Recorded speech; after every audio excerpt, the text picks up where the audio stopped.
Donc, nous sommes avec Maxime Fortier, ancien des Mouzettes d'Halifax, euh, prospect de l'organisation aussi des Blue Jackets de Columbus, maintenant en Autriche. Maxime, est-ce que ça va bien? Ça va bien, vous deux? Ben Très oui, bien, ben oui. merci. Je voulais parler avec toi un peu de ta carrière. On va commencer avec Maxime Fortier un peu dans le passé pour monter là, tranquillement pour parler d'aujourd'hui, qu'est-ce qui se passe avec toi. Je voudrais revenir là. Tu as joué avec les Lions du Lac-Saint-Louis, là, ta première année, une bonne saison. Tu as été repêché par les Mouzettes. Par la suite, ta deuxième saison avec les Lions, premier compteur de la Ligue, 68 points, 40 buts depuis 10 ans. Il y a 3 joueurs à peine qui ont fait ça. Puis, par la suite, avec cette grosse saison-là aussi, tu as été avec Équipe Québec, je crois, en cours de saison, les U17. Donc, est-ce que tu pourrais nous parler un petit peu là, de ces saisons-là qui ont permis de te faire connaître là, finalement? Ouais, ben ça, je pense, mon année de repêchage junior, j'ai eu une année assez correcte, j'ai eu une blessure, mais rien de spectaculaire. Ça m'a toujours pris 2 ans avant d'être confortable à un niveau que je parle Pee-wee, Bantam, puis là, Midget. Fait que, tu sais, c'était une bonne première année, puis ça m'a permis d'être repêché par une très, très belle organisation. Mais oui, vraiment, la deuxième année, j'étais vraiment plus confortable, plus confiant. Puis c'est ça, ça a apparu. J'ai eu cette invitation-là pour le mondial des moins de 17 ans, qui avait beaucoup de joueurs de la Ligue junior majeure du Québec qui étaient dans cette équipe-là. Puis ça m'a permis aussi d'être appelé, puis de jouer quelques matchs avec les Moussettes de cette année-là. Donc, oui, je pense que cette année-là a été bénéfique pour moi parce que justement, ça m'a permis de trouver cette confiance-là. Mm-hmm. Puis par la suite, avec les Mouzettes, tu disais que ça prend 2 ans avant de te familiariser avec l'équipe. Ta première saison, 30 points en 63 matchs. C'est quand même pas mal pour un joueur de première année là, dans la Q. Mais par la suite, tu as enfilé des saisons, 3 saisons de 30 buts, 31, 32, 32, 77 points, 87 points. Parle-nous un peu là, de ton parcours junior.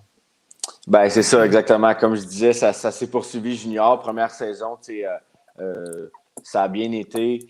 J'ai été chanceux. Dominique Ducharme, justement, qui était mon entraîneur à cette époque-là, m'a vraiment donné la chance de continuer à jouer sur des premiers, deuxièmes trios, même si la production n'était pas nécessairement là tout au long de l'année. J'ai eu la chance à ma première année de jouer avec des Nikolai Ehlers, Timo Myers. C'est des gars qui étaient déjà assez établis dans cette ligue-là. Puis, c'est des superstars. Donc, c'est ça. J'ai été chanceux que Dom me donne cette chance-là, cette opportunité-là d'apprendre de ces gars-là, de jouer avec des joueurs qui étaient extraordinaires. Puis, je pense que ça m'a aidé durant ma deuxième saison. Après ça, j'étais plus confortable, plus confiant. Puis ça a donné ce que ça a donné. Tu parlais de Dominique Ducharme, qui est maintenant entraîneur par intérim du Canadien de Montréal. C'était quoi son approche, peut-être, avec toi, là, qui faisait de si bon, là? Ben, moi, j'ai toujours dit, Dom, c'était quelqu'un qui était honnête, qui était juste. Donc, tu sais, il voyait que je travaillais fort. Puis je pense que c'était plus ça son message, c'est continuer à travailler. Tu vas peut-être pas en mettre 30 dedans la première saison, mais il faut que tu penses au futur. Puis je pense que c'est pour ça. J'ai continué à travailler. J'étais tu sais, dans les pratiques, dans les matchs. Je pense que c'était ça son message. Puis c'est ça qui m'a permis de rester dans le line-up des matchs, qui m'a permis de rester sur les 2 premières lignes, parce qu'il y avait quand même cette confiance-là que même si je n'allais pas la mettre dedans, ben j'allais faire d'autres choses pour contribuer à l'équipe. Donc, pour moi, Dom, c'est ça. C'est peu importe t'es qui, peu importe tu fais quoi, si tu fais ce qui est demandé, puis que tu travailles, tu vas jouer. Tu sais, moi, j'ai une question par rapport à ça. Là, tu parles de Dominique Ducharme, puis c'est quand même un fait sais, dans tes 4 ans junior, tu as quand même eu 3 coachs. Tu as eu Dominique Ducharme, tu as eu André Tournier, puis tu as eu Jim Midgley. C'est quand même... c'est difficile un peu pour un joueur, là, c'est niaiseux à dire, mais sur 4 ans, tu as 3 coachs. À chaque année, tu repars un peu à neuf avec des habitudes de travail différentes de chaque coach. Comment l'adaptation s'est faite? Puis à chaque année, tu n'as pas non plus baissé ton... à chaque année, tu as augmenté. Malgré le fait que la dernière année, tu as 75 points, mais tu as juste 60 games. Fait que tu aurais probablement battu tes 2 dernières saisons. Là. Comme joueur de hockey, tu fais quoi? Tu fais, OK, à chaque fois, on a un nouveau coach, on repart un nouveau système. Fait que comment tu fais comme joueur pour t'adapter à ça? Ben, je pense que junior, c'est un peu différent. Tu sais, les équipes changent tellement. On avait, surtout de la première année à la deuxième année, on avait une équipe complètement différente. Fait que je pense que je ne m'attardais pas trop à ça. J'ai adoré Dominique, puis les 2 autres étaient aussi très différents. Je pense que c'est juste se concentrer sur les écouter. C'est des excellents entraîneurs. André, écoute, il a l'expérience Ligue nationale, il est arrivé avec nous autres. On avait une jeune équipe. Puis, il a fait un excellent travail. Fait que je pense que c'est plus de les écouter. Puis, à la fin de la journée, si tu travailles, puis tu fais ce que tu as à faire sur la glace, le reste suit. Donc, c'est sûr que c'est différent parce que c'était 3 personnes extrêmement différentes dans leur façon d'apporter certaines choses. Mais à la fin de la journée, c'est pas quelque chose qui m'a dérangé tant que ça. Parce que tu regardes, c'est pareil, c'est pour ça que je te pose la question, c'est quand même, à ta deuxième année, tu as eu un A sur ton chandail, là, ta première année, tu as joué une game ou 3, là, après ta première année, tu as quand même eu un A, André t'a donné un A, je veux dire, il ne te l'enlèvera pas, puis le troisième est arrivé, il t'a donné le capitaine, qui amène un leadership, avec tes 3 coachs, tu es quand même un rouage important de l'organisation, c'est pour ça que je te posais la question, à chaque coach que tu as, quand même, tu fais partie du core de leadership, c'est sûr que tu as un peu l'accès direct avec le coach. C'est toi qui discutes avec le coach. C'est pour ça que je posais la question par rapport aux 3 coachs, leur mentalité. Moi, j'ai eu André Junior pendant 4 ans à Rouyn-Noranda dans ses débuts. Puis, je connais un peu Dominique Ducharme, je le regarde aller. Je connaissais pas Jim. C'est pour ça que je te disais, la mentalité pour un leader peut être différente que juste un joueur qui joue la game puis que, lui, il fait sa petite affaire. Puis, à chaque fois, ta mentalité de leader doit peut-être changer ou y amener un peu la même mentalité, Ben, c'est sûr, mais en tant que leader, comme tu as dit, je pense que c'est important d'être proche du coach, justement junior, parce que des fois, de transférer des messages de la chambre. Mais je pense que ça a aidé aussi que ces 3 entraîneurs-là étaient vraiment faciles d'approche, étaient vraiment juste des bonnes personnes. Fait que, on n'a pas vraiment de problème à ce niveau-là. Ça avait été 3 autres différents coachs. Peut-être que j'aurais un discours différent aujourd'hui. Mais c'est ça, 3 excellentes personnes. Donc, ça a facilité les choses, c'est certain. Puis, tu parlais que tantôt, tu as joué avec Timo Meier, mais tu as eu aussi Nico Hischier comme coéquipier une année, Philippe Zadina. Jonathan Drouin. Puis, ouais, exactement. C'est une belle liste. Puis, tu as performé à côté de ces joueurs-là, mais c'est quoi, tu penses, qui a fait la différence que tu as eu des invitations là, au début pour le camp là, du Canadien de Montréal? Écoute, Est-ce qu'ils ont vu en toi, tu penses? Ben, je pense justement que c'est quelqu'un que, oui, j'avais les points sur le tableau, mais j'ai toujours joué des avantages numériques, c'est ce qu'on sent que je faisais partie de toutes les situations. Je pense que c'est quelque chose que j'ai appris à travers les années à prendre plus d'importance à ces petits détails-là parce que justement, je l'ai vu quand tu arrives dans le pro. C'est ces choses-là qui font la différence. Donc, ouais, j'imagine qu'ils ont vu quelque chose en moi qui était quand même intéressant pour le futur. Puis par la suite, tu as signé un contrat avec les Blue Jackets. Comment que ça s'est passé? C'était une belle surprise parce que c'est ça, c'était au début de l'année. J'avais quand même un bon début de saison, mais après 2 repêchages de suite que je pensais peut-être sortir justement parce que je pensais en avoir fait assez. C'est ça, le moral était un peu. Puis je venais de quitter le camp du Canadien. Je m'étais fait retrancher. J'étais supposé aller au camp du Rocket, puis finalement, ça ne s'est pas passé. Donc, le moral était un peu bas pour commencer l'année, mais j'ai voulu tout de suite retourner avec les Moussets puis commencer l'année parce que le plus que je pouvais faire, c'est d'aller jouer puis d'oublier tout ça. J'étais dans l'autobus un matin, on s'en allait de Québec à Gatineau, puis mon agent qui m'avait pas vraiment dit grand-chose, honnêtement.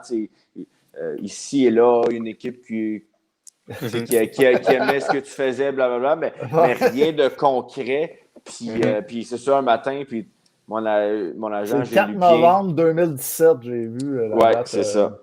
Fait que c'est ça, Gilles Lupien m'appelle un matin, puis il me dit Ouais, Max, il y a quelqu'un qui va t'appeler, il veut t'offrir quelque chose. Mais il arrête ça là, fait qu'il me raccroche. Fait que là, moi j'attends. Il me dit il va m'appeler dans 5 minutes. Fait que j'attends. Puis là, finalement, le téléphone appelle. C'était Bill Zito, qui était à ce moment-là directeur général adjoint à Columbus. Puis il m'a offert le contrat. Donc, ça a été. C'est sûrement une des plus belles journées de ma vie, c'est certain. Moi, j'ai une question pour toi. On est dans le pro, puis pour l'avoir vécu, là, j'ai joué 600 games East Coast. Je n'ai joué 100 dans la Ligue américaine, puis je l'ai vécu là, up and down, puis tu regardes, puis ça m'intéresse, là, même si je connais un peu la réponse, mais c'est différent de chaque joueur. Ça dépend de ta mentalité. Tu as joué 20 games à Cleveland ta première année, tu t'es ramassé à jouer 24 games dans la coast à Jacksonville, qui est une ville merveilleuse, là, on va se le dire, pour un jeune. Tu te ramasses à Jacksonville. Je me rappelle, moi, j'étais sous contrat avec Albany, puis j'avais été send-down en Floride. C'est facile un peu pour un jeune de déconnecter. Mais toi, ta mentalité, à chaque fois que tu descendais dans la course, ça ressemblait à quoi? Pour le jeune, puis des fois, tu peux être démoralisé. Tu dis, c'est pas là que je veux être. Ça peut être difficile. Il y en a qui arrivent avec une mauvaise attitude, il y en a qui arrivent avec une bonne attitude. Moi, je veux savoir, Maxime Fortier, lui, quand il est descendu en bas, puis tu as pull-up les numbers, là, pareil, là, 24 games, 25 points, ta première année, c'était très bon number dans la course. Comment que ta mentalité était? Tu étais déçu au début ou tu disais, non, on va travailler that's all, tu sais? Bon, on se le cachera pas, on n'est jamais vraiment content quand le coach qui vient nous voir après la pratique puis il nous dit qu'on va descendre. La première année, c'était un peu différent. J'étais blessé tout l'été. J'étais revenu un peu vite pour le camp Columbus. Puis je m'étais reblessé juste avant le début de la saison. Fait que je m'en attendais un peu. Est-ce que je m'attendais à rester aussi longtemps que ça? Non. Mais fait que la première année, je te dirais que c'était un peu différent. J'étais excité d'aller jouer des matchs, de remettre en forme. Parenthèse, je ne veux pas te couper, je veux juste savoir, tes 24 games, étais-tu consécutifs? Oui. Ou c'était des. OK, c'était pas un 7 game, on revient, un 8 game, on revient, c'était 24 non-stop, là.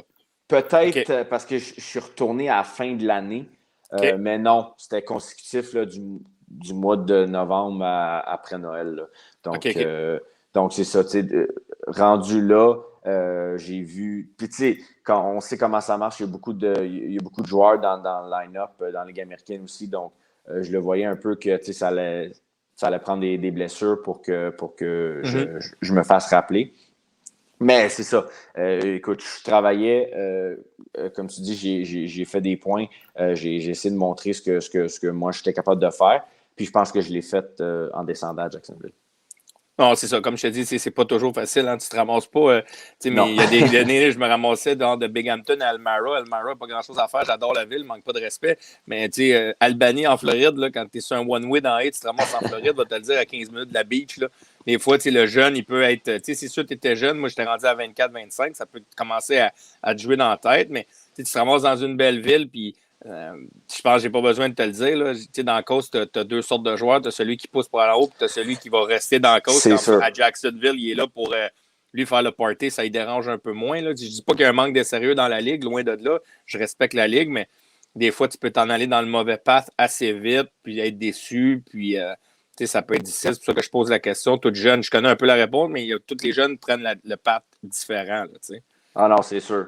C'est sûr que ça aurait pu aller des deux bords, mais mon focus, c'était vraiment de... Je voulais pas rester là. Je voulais retourner à Cleveland puis continuer ce que j'avais commencé à Jacksonville. Puis, tu as fait les camps aussi là, avec les Blue Jackets. c'était quoi de côtoyer là, les Atkinson, les Seth Jones, l'entraîneur Tortorella, là, puis être avec tous ces gros joueurs-là? Ben, c'était vraiment une belle opportunité parce que quand j'avais fait les camps à Montréal, j'avais pas vraiment été dans les groupes NHL. Donc, tu sais, il y avait toujours un groupe A, groupe B, groupe C. Donc, je n'étais jamais dans ces groupes-là. Donc, à Columbus, tout le monde est ensemble, tout le monde a la même horaire. Donc, tu fais des matchs avec ces gars-là, tu fais les pratiques, puis tout est mélangé. Donc, c'était vraiment une belle expérience de pouvoir être sur la glace en même temps que ces gars-là. Puis c'est là que tu vois que ne sont pas dans les meilleurs de la ligue pour rien. Puis Tortorella, je veux dire, c'est vraiment, pour moi, on entend plein de choses dans les médias, mais c'est un passionné. Puis je me souviens son le discours de début de camp, vraiment émotif, puis vraiment passionné. Puis je me souviens avoir eu des frissons, avoir dit waouh, j'ai le goût d'embarquer sur la glace, puis j'irai là. Je veux y aller là. Donc, non, c'était vraiment des belles expériences. J'ai eu la chance de participer 2 fois. Puis c'était vraiment une belle expérience. As-tu eu la chance de jouer des games hors concours, si je peux te poser la question, Max? Non. Okay. J'ai pas juste des games intra-équipe. J'ai pas eu la chance de. Ouais. Mais quand même, côtoyer ces joueurs-là et tout ça, mais est-ce que l'organisation t'a posé, pas t'a posé, mais te demandait là, quoi améliorer pour la game ou ces affaires-là pour te revoir avec l'équipe? Pas vraiment. Je te dirais que ma première année, c'était côté communication avec le coach qu'il y avait là, c'était so-so. Puis tu sais, je vais pas dire que c'est la faute à personne. Tu sais, j'ai pas performé sur la glace non plus, donc je me suis pas aidé.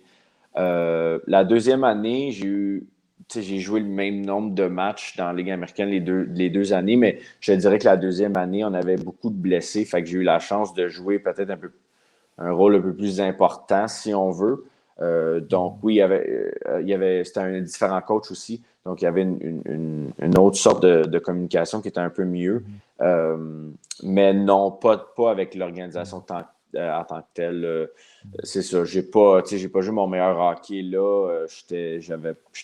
Ma confiance n'était vraiment, vraiment pas là. Puis je me cherchais un peu dans le rôle qui me donnait, qui était tout nouveau pour moi. Puis j'ai pas réussi à faire quelque chose de spécial pour mettre dans leur tête que ouais, Max, il est important ou ça peut être quelqu'un d'intéressant à long terme. Mais tu parles aussi de la communication dans la Ligue nationale, mais moi, je vais retourner un peu dans la même veine. Là. Dans la Ligue américaine, tu as quand même eu un champion de la Coupe Stanley en John Madden là, comme coach. Là, trois Coupes Stanley pareil, c'est pas vilain. La communication en bas était comment? Ton premier et ton deuxième coach, il y a eu 2 coachs, mais est-ce que les autres te parlaient un peu plus? Est-ce qu'ils t'amenaient et disaient OK, c'est ça qu'on veut que tu améliores, c'est ça qu'on veut de ta game dans A? On le sait tous, là.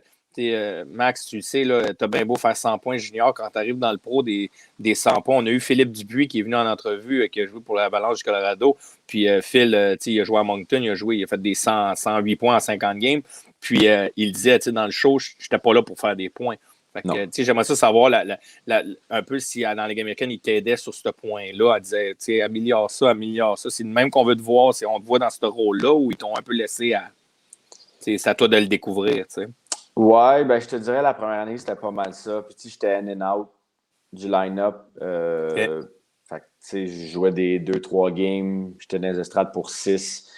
Fait que, puis quand je rentrais dans le line-up, c'était sur la 4e ligne. C'était un peu clair ce qu'ils attendaient de moi en étant sur ces lignes-là. Puis la deuxième année, justement, avec le Mike Eves, qui était le nouvel entraîneur, j'ai vraiment beaucoup aimé ce coach-là. Justement, plus de communication, plus de one-on-one meeting avec lui. Puis là, c'était un peu plus clair qu'est-ce qu'il attendait de moi, puis qu'est-ce qu'il voyait, dans le fond, sur les matchs que j'avais joués. Puis donc, la deuxième année, je te dirais que c'est vraiment là que la communication était meilleure. Puis puis je commençais à être à l'aise. À la fin, là, quand le COVID, tout ça est parti, je commençais vraiment à me sentir mieux. Là. Donc, je te dirais que le coach a aidé là-dedans. On va sûrement y aller. Là. Je ne veux pas précipiter les choses dans les questions, là, mais on sait qu'il y a eu la situation COVID. Tu as eu quand même, c'est pas pour le monde qui ne connaisse pas la Ligue américaine, c'est quand même une ligue qui est très, très difficile à faire des points. C'est pas tout le monde qui fait des points. Moi, dans mon livre, moi, c'était capable de faire un point ou 2 matchs. C'était quand même assez bon dans la Ligue américaine. Ouais. T'as les gros stars qui vont en faire 80-90, mais c'est pas une ligue de points. C'est vraiment pas une ligue de points. Est-ce que tu crois que COVID, pas COVID, s'il n'y avait pas de COVID, probablement tu serais resté. Est-ce que tu penses que c'est jeune un peu partir à l'âge de 23 ans, dire moi je m'en vais l'autre bord, je pense que tu voulais poursuivre ton rêve, puis tu étais sur ton premier contrat. Est-ce que tu penses que Est-ce que tu penses que Cleveland t'aimait assez pour te garder ou tu penses que tu aurais peut-être ouvert des horizons, tu serais allé ailleurs? Juste savoir ton point de vue à toi. C'est quoi ton pouls par rapport à ça? Avec Cleveland, je pense que c'était terminé. On s'était parlé un peu vers la fin de la saison avec mon agent aussi. Puis il y avait beaucoup de nouveaux jeunes joueurs qui arrivaient. Okay. De ce côté-là, je savais que c'était terminé. Oui, s'il n'y avait pas eu le COVID, mon but aurait été de rester dans la Ligue américaine puis d'essayer d'avoir un contrat là. Est-ce que j'en ai fait assez? Est-ce que j'en avais fait assez pour avoir un contrat? C'est une bonne question. Mais moi, tu sais, je vais te poser la question d'abord. Je vais te poser la question plate. Tu n'as pas de contrat de la Ligue américaine. Ton âge, est-ce que tu traverses l'autre bord ou tu dis je vais aller dans la cause puis je vais jouer puis je vais essayer de me faire rappeler? C'est la question plate, mais il y en a qui le font. Tu sais, des fois, ils disent c'est pas grave. Regarde Alex Belzile. Il a quand même jusqu'à 27 ans. Là, puis j'ai joué contre Alex dans la cause. Ça a été long. Est-ce que toi, tu étais prêt à dire, tu quoi? Peut-être que côté stats, ça a moins marché, mais c'est quoi, je vais aller dans la cause, je vais brûler, je vais m'entraîner, puis bang, je vais l'avoir mon break dans les. Est-ce que tu aurais pris cette mentalité-là si c'est ça qui serait arrivé? C'est sûr que ça. Oui, c'était une des possibilités de dire, tu sais, je sais qu'est-ce que je suis capable de faire dans cette ligue-là. Mm-hmm. Je vais continuer à le faire, je vais essayer d'être meilleur, puis d'essayer d'être rappelé. J'avais aussi exploré l'idée de venir justement en Europe parce que juste pour essayer quelque chose de nouveau, pendant les 2 années dans la Ligue américaine, j'ai vraiment pas joué à mon plein potentiel. J'ai comme perdu un peu de moi. Dans un sens, là, j'avais un peu oublié ce que j'étais capable de faire. La confiance était vraiment basse. Donc, c'est certain que la Ligue East Coast, c'était une possibilité. Mais comme là, je pense que où est-ce que je suis présentement, c'est du meilleur calibre.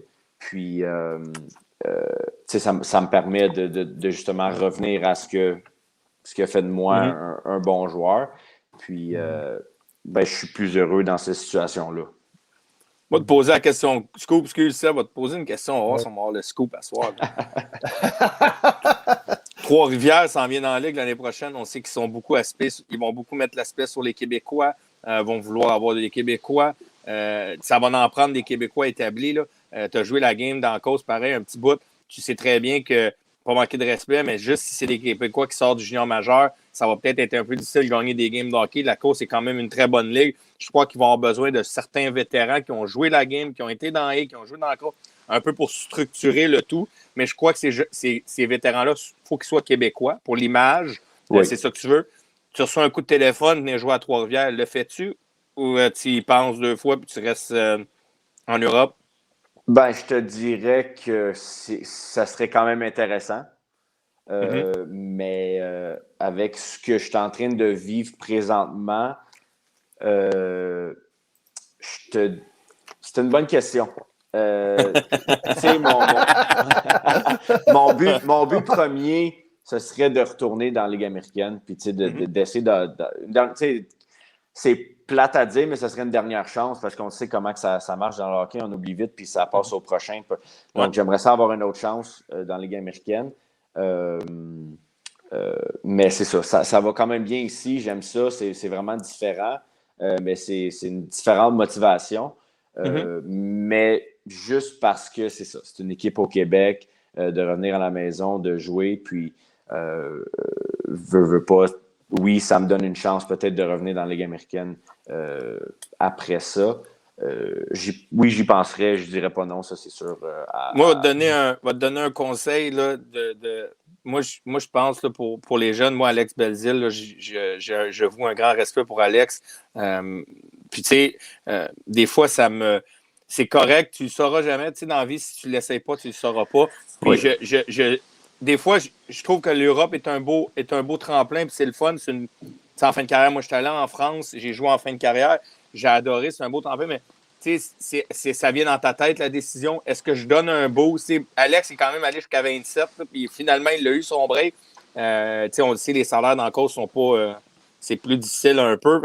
Alex, j'y lève mon chapeau. Est-ce que je dis à tous les joueurs, fais-les? Parce que ça se peut que tu n'aies pas le Cinderella ending comme Alex Belzile. C'est pour ça que je la pose la question.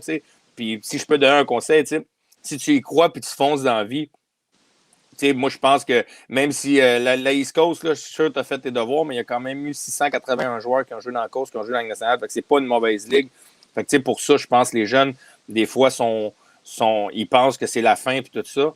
Moi, je pense pas. Puis je te souhaite de jouer dans A. Je vais te le dire, mais franchement, j'ai vu tes stats, là, 5 points en 20 games, c'est pas mauvais. Là, je veux dire, c'est pas des mauvaises stats. Surtout quand tu dois avoir des chiffres de 4e, 3e trio. Mais tu sais, moi, personnellement, avec le beau produit qui s'en vient à Trois-Rivières, je pense que c'est quelque chose qu'un jeune Québécois peut regarder, pas pendant 6 ans peut-être, mais c'est pour ça que je pose la question. Mais je suis sûr que tu vas faire la décision éclairée aussi, mais ça, c'est un conseil de, pas podcast, c'est un conseil de gars qui a fait la game pendant 12 ans de la cause. Là. Puis quand tu as un but dans la vie et tu as un rêve, il ne faut pas que tu le lâches non plus. Là. Non, c'est certain. Il y a tellement de beaux exemples. Comme tu as dit, Alex Belzile, Alex Burrows qui est rendu dans c'est vraiment des comme tu Yannick dis, Gould. Tu as un but dans la vie, tu peux tout faire. Puis c'est sûr que si mon mindset est d'aller dans la Ligue East Coast puis d'être là à 100%, ben, tu peux être sûr que mon mindset, ça va être je ne veux pas rester là longtemps, je veux monter. Donc, avec l'équipe à Trois-Rivières, ça vient de rendre la chose plus intéressante, c'est certain. Et, pourquoi tu as choisi l'Autriche? Y a-tu quelqu'un que tu connaissais là-bas? Ou... Honnêtement, comme j'ai dit au début, j'avais plein de. J'ai ouvert mes possibilités. Je voulais avoir je voulais jouer. Je voulais jouer. Puis cette opportunité-là est venue. J'avais fait affaire avec quelqu'un ici qui travaillait en l'Europe parce que mon agent en Amérique du Nord ne faisait pas d'Europe. Donc, ils ont appelé. C'était une belle offre. C'est une belle ligue ici. Surtout cette année avec le COVID, il y a beaucoup de joueurs qui peut-être qui n'auraient pas choisi cette ligue-là qui sont ici. Donc, la ligue est forte. Puis, c'est ça, comme j'ai dit, je n'ai pas nécessairement choisi. L'opportunité est venue. Puis, vu qu'il y avait plein de choses incertaines par rapport à la Ligue américaine, j'ai dit pourquoi pas. On va venir voir c'est quoi ici. Puis, ça peut juste m'aider à prendre des décisions dans le futur. Moi, par rapport à la Ligue, là, en ce moment, là, juste si tu veux nous expliquer, là, ça doit être à huis clos. Il y a beaucoup de choses qui doivent se passer. Le déroulement, là, day-to-day avec ton équipe, là, ça ressemble à quoi? C'est-tu confinement total là-bas? Est-ce que tu pouvais bouger un peu? C'est aréna, maison, ça se passe comment un peu? Là? Ben, c'est sûr qu'ils conseillent de restreindre les déplacements. Mais en ce moment, il n'y a pas grand-chose d'ouvert ici non plus. Les restos sont fermés. Il n'y a pas de magasin d'ouvert. Donc, à part d'aller à l'épicerie, il n'y a pas grandes activités. Donc, je te dirais que c'est un peu comme au Québec quand je suis parti. Il n'y a pas de fans dans les estrades. On se fait tester à chaque semaine parce que nous, on est en Slovaquie, mais la plupart des équipes sont en Autriche. Donc, il y a beaucoup de déplacements, donc il y a beaucoup de tests pour être sûr qu'on n'amène pas ça à l'extérieur. Mais sinon. As-tu quelque chose? Ouais, c'est ça la différence. Toi, tu es en République tchèque, à Bratislava, là, pour le monde qui nous écoute. Mais vous jouez dans la Ligue d'Autriche, puis traverser des borders, là, y a-tu des. Ben, c'est pas si pire. C'est pas si pire. Comme je te dis, on se fait toujours tester avant de partir pour l'Autriche où il y a une équipe en Hongrie, il y a une équipe il y a une équipe en Italie. Donc, on se fait tester avant de partir. Puis, non, les borders, d'habitude, c'est pas si pire parce qu'on a une liste de joueurs, puis on donne ça aux douaniers, puis ça va quand même assez rapidement de ce côté-là. Non, c'est juste le fait qu'il faut se faire tester avant de partir à l'étranger. Vas-y, Seb. Vas-y, c'était par rapport à quelque chose d'autre. Moi, je voulais juste parler, on parle de la Ligue là-bas, puis là, tu dis il y a une équipe en Hongrie, il y a une équipe en Italie. Je pense qu'à chaque année, là, c'est de plus en plus en Europe, tu remarques ça, c'est pas tout le temps juste dans le pays. Là, ils ramassent tout le temps des équipes un peu dans différents pays. Mais juste savoir le style de jeu, je sais que tu as vécu la Ligue américaine, tu as vécu la Coast, tu as vécu junior. Moi, j'aimerais savoir... tu n'as pas été non plus en Allemagne, un peu partout, mais le style de jeu se comparait un peu à quoi, tu dirais? C'est-tu fast-pace? C'est-tu un peu comme la Ligue la Ligue ici au Québec, là, c'est robuste, ça frappe? Ça ressemble un peu à quoi, tu dirais, là, comme Ligue? C'est très offensif. Je te dirais qu'il n'y a pas beaucoup d'équipes qui est vraiment robuste. Ça patine. C'est sûr que la glace olympique, ça l'aide pour ça. C'est beaucoup de gagne ta bataille à 1 contre 1 pour te libérer plus que si on veut dans la Ligue américaine où est-ce que c'est plus va sur la rondelle en premier puis l'autre va venir t'aider. C'est plus de vraiment utiliser la patinoire au complet. Donc, je pense que c'est plus ça l'ajustement. Au début, je pensais toujours que quelqu'un venait m'aider, puis il fallait que je me sorte de là tout seul. Puis il y a de la place, c'est juste faut que tu apprennes un peu à gérer ça. Mais je te dirais que ouais, c'est assez offensif, puis c'est certain que c'est rapide. Puis moi, je voulais parler. On a eu lundi Benoît Groux en entrevue. Je regarde la liste des pointeurs de Crunch de Syracuse, de ton frère Gabriel Fortier. C'est quoi la relation que tu as avec ton frère? On a une très belle relation. L'été, le plus qu'on peut, on se voit parce que justement, ça fait une couple d'années qu'on ne se voit pas pendant la saison complète. Donc, non, comme tu dis, il y a un excellent début de saison. Je pense qu'ils ont beaucoup d'attentes envers lui. Puis ils prennent soin de lui. Fait que je suis vraiment content. Il a la chance de jouer pour un excellent entraîneur en Benoît Groux. Puis, non, il y a un bon début de saison. Je n'étais pas inquiet. Surtout il a commencé à Moncton en attendant que la Ligue américaine recommence. Donc, non, il était prêt. Il avait hâte de commencer. Puis, je le sais que ça ne sera pas long avant qu'il soit dans la Ligue nationale. On va peut-être faire un petit segment crunchy. Tu as parlé tantôt là, du speech de Tortorella. C'était une petite anecdote, mais t'avais-tu une petite anecdote là, sur des joueurs, quelque chose s'est passé dans un de tes camps ou de quoi de drôle? Ben, si je peux t'aider vite, là, m'en aller là avec une question, mais tu joues avec un dénommé Sergei Kostitsyn en ce moment. Je ne sais pas s'il est encore là. J'aimerais ça que tu me parles un peu, premièrement, de Sergei. Puis si on est capable d'aller dans le crunchy, pas trop crunchy, mais tu sais, Sergei arrive, je regardais ça, 12 games, 1 but, 2 passes, 3 points. Tu sais, le gars, quand même, joue dans le dans Cochelle. Premièrement, Sergei est comment comme personne? Puis, il a du fun ou il est là, il travaille, il va remonter ou il est là par. Je pense. Premièrement, ça fait. Moi aussi, on l'avait tous perdu de vue un petit peu. Je pense qu'il est rendu à 35-36 ans. Je pense que ça faisait 1 an et demi qu'il n'avait pas joué. Il avait eu une opération au dos.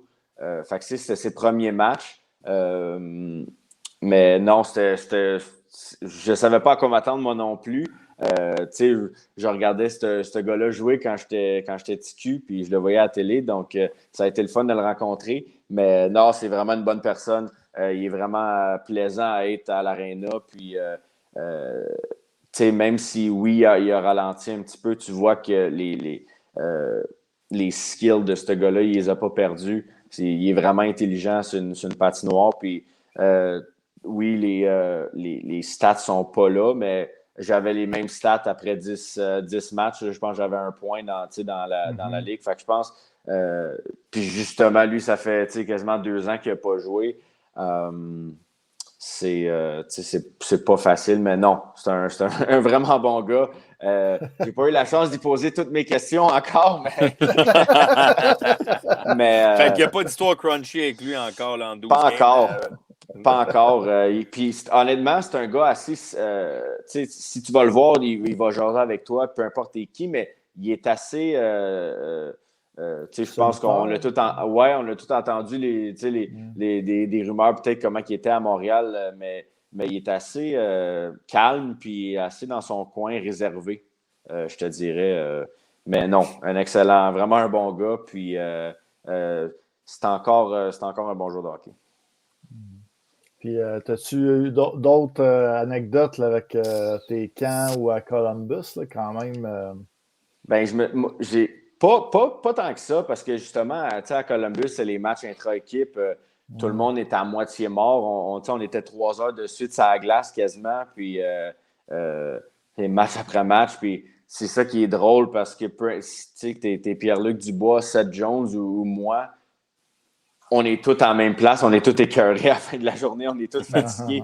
Fait que ça, c'était un peu drôle de voir ça, parce que oui, tu avais les All-Stars de l'équipe, mais tu avais aussi les Nick autres. Foligno, tu sais, es-tu venu te voir pour dire hey, good job, kid, ou des affaires? Ouais, vraiment, toutes les. Honnêtement, là, c'est vraiment un beau groupe de joueurs.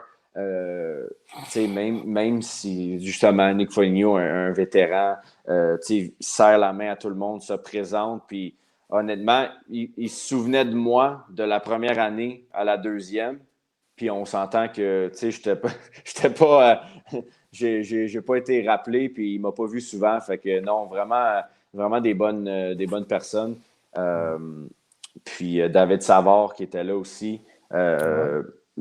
Anecdote, après, à tous les camps d'entraînement à Columbus, il y a un 2 miles run qu'il faut faire en 12 minutes. Puis c'est l'après-midi, on est sur la track, puis il fait 40 dehors. Puis, fait que j'étais dans le groupe avec David, puis à la fin, on revient dans l'autobus parce que c'est pas à l'aréna, puis on vient à l'aréna, puis on commence à jaser. Il dit « Ah, tu viens du Québec, blablabla. » Puis, on dit « Ah, on est mort, c'était une bonne course. » Puis, il me donne, il dit « Ah, tu iras faire une session de cryotherapy, qui est comme une chambre vraiment froide, puis tu rentres dedans pendant 2-3 minutes, puis ça l'aide à relaxer ça. » Fait qu'il m'a donné à peu près 10 tickets. Il dit « c'est gratis pour moi. » Fait que il m'a donné ça. Fait que j'ai pu aller relaxer là après les 3 heures de pratique. Ah, c'est cool. Ben, en terminant, peut-être. Ah, vas-y. Non, vas-y. Ben, là, c'était en terminant, fait que si t'avais une autre question. Non, mais je voulais revenir là, parce que tout à l'heure, là, on a passé au crunchy, mais je voulais juste revenir vite sur la Ligue d'Autriche, 30 secondes. Est-ce qu'il va y avoir des séries? Est-ce que vous jouez une saison régulière? C'est juste savoir le processus. Il y a des ligues, eux autres, ils ont dit, comme un peu la Ligue américaine, là, eux autres, ils n'ont pas de série, c'est juste une saison. Vous autres, comment ça marche? Est-ce que vous allez y aller jusqu'au bout, championnat ou pas de championnat? Ils ne savent pas encore. Oui, écoute, on n'a pas manqué de match cette année. Je suis arrivé un peu en retard. Ils ont eu un break de 2-3 semaines au début quand la deuxième vague a frappé ici. OK. Mais ils ont tous repris les matchs. Moi, je n'ai pas manqué un match depuis que je suis arrivé ici. Puis, il reste 2 matchs à la saison régulière, puis les séries commencent après. Donc, c'est assez normal comme saison. OK. Je pense que la Ligue, quand la deuxième vague a frappé, ont changé une couple de choses. Ils ont commencé avec des partisans dans les estrades, donc ça, ils ont levé ça tout de suite. Mais non, ça va super bien, c'est ça. J'ai pas aucune équipe de la Ligue, je te dirais, depuis que je suis arrivé, a manqué un match à cause de la COVID. Puis non. Bon. Ouais, puis les séries vont commencer le 12 mars. OK. Donc, puis un format régulier, là, un 4-7 jusqu'à la finale. Fait que non, okay. on est chanceux de jouer une saison normale dans les circonstances. Nice. Ben, dans le fond, ma question là, en terminant, c'était je vais te demander, Maxime, à quoi on s'attend de toi là, pour le reste de la saison. Là, tu me dis qu'il reste 2 parties, les séries éliminatoires. À quoi qu'on s'attend de Maxime Fortier dans le futur, sinon? Ben, mon but, c'est toujours de jouer dans la Ligue nationale. J'ai pas perdu ce but-là. Puis tout ce que je fais à partir de maintenant jusqu'au dernier match que je vais jouer, ça va toujours être dans le même but qui est de jouer dans la Ligue nationale. Donc, je veux terminer, j'ai une bonne fin de saison. Je veux des bonnes séries éliminatoires. On a quand même une bonne équipe. Puis, je pense qu'on peut en surprendre quelques-uns dans cette ligue-là. Donc, mon but, c'est d'aider l'équipe puis de se rendre plus loin en série. Je pense que c'est pour ça qu'on joue. Puis après ça, l'année prochaine, on va voir ce qui m'attend. Puis, je voyais que en 2013-2014, c'était joueur de l'année. C'était ta grosse année. On en a parlé en début d'entrevue. Mais tu as été aussi étudiant là, de l'année. Est-ce que de ce côté-là, là, tu poursuivis des études ou tu penses peut-être en même temps que le hockey, peut-être Pas pour l'instant. Junior, j'ai terminé ce que j'avais terminé. J'ai commencé des cours universitaires. Je te dirais que quand j'ai commencé à Cleveland, ça a un peu pris le côté. Mais je me suis toujours dit que quand que j'allais plus être à 100% dans le hockey, ben, j'allais tourner mon focus sur d'autres choses. Donc, pour l'instant, mon focus est ici. J'ai pas atteint mon but encore, donc il reste beaucoup de travail à faire. Mais c'est certain que le jour que je sais que je suis tanné et il faut que je passe à d'autres choses, ben, je vais être à 100% dans d'autres choses dans ma vie. All right. Merci beaucoup, Maxime Fortier, d'avoir été avec nous. Et je vais te souhaiter bonne chance là, pour les séries qui s'en viennent. Merci beaucoup. Yes. Merci de m'avoir reçu. Yes, bonne chance, Max. Puis lâche pas pour de vrai. Là, continue à croire en toi. Puis je suis convaincu qu'un jour, si tu lâches pas, tu vas être capable d'arriver en haut. Là, c'est sûr et certain. Un gros merci. Merci, buddy.